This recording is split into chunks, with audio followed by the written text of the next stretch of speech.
What's up, everybody? In this video, we're going to teach you the quadruped. Now, the quadruped is an amazing exercise and not only challenging your core, but also aligning your spine. These are definitely not easy, so we encourage you to try these at home. My name is Brad Boggs. I'm the owner of BeneFitness. In a second, you're going to meet Corey Boggs, the master trainer at BeneFitness. We're excited to teach you these today. Let's jump right into it.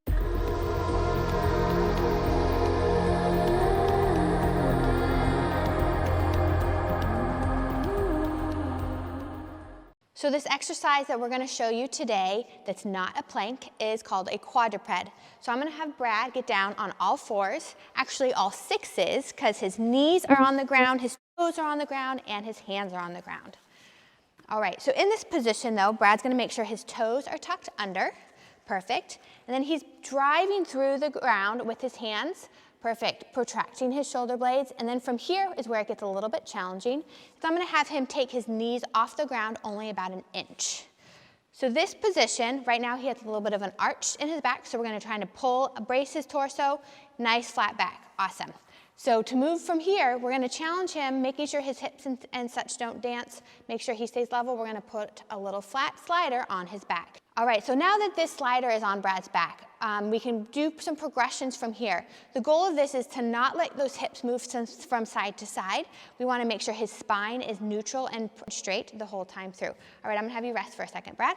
Now I'm gonna have Brad come back up, get in the correct position. I'm gonna show you the first progression to this exercise. Okay, Brad, let's get those knees off the ground. Perfect. Now let's drive your heels back. I want you to activate those glutes just a little bit. Now let's flatten out this back a little bit more. We have a little bit of arch.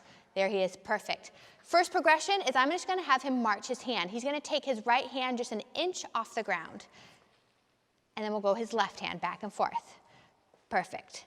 As you get better, he's just gonna keep doing this. As you get better, I want you to try to hold that 3-point for about 10 to 15 seconds. So we would be holding and then back down, good. And then the left side and rest, okay. The next progression from marching his hand is going to be reaching his hand overhead.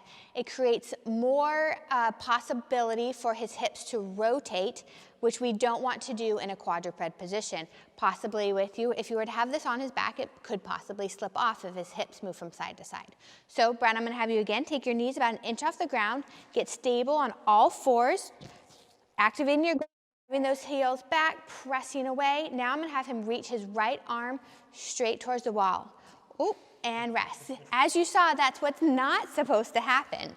Okay, so his hips got a little bit unstable, so we're noticing a little bit of instability in his torso, a little rotation.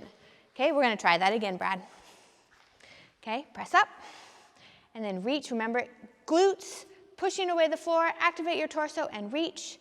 Perfect, and back down. Let's do the other arm. Press and reach. Nice job, Brad, and rest. So that is progression number 2. The final progression that I'm gonna have Brad show you today is we're gonna reach out his left foot and his right arm. So opposite arms and legs are going to reach out. So always first start in your base position, making sure that everything is fired up, no arching in your back, pushing that floor away. Then you're gonna reach your left heel straight out, hold, and then come back in, Brad, and then you're gonna reach left and right of the other side. Reach and hold, good, and come back in and rest.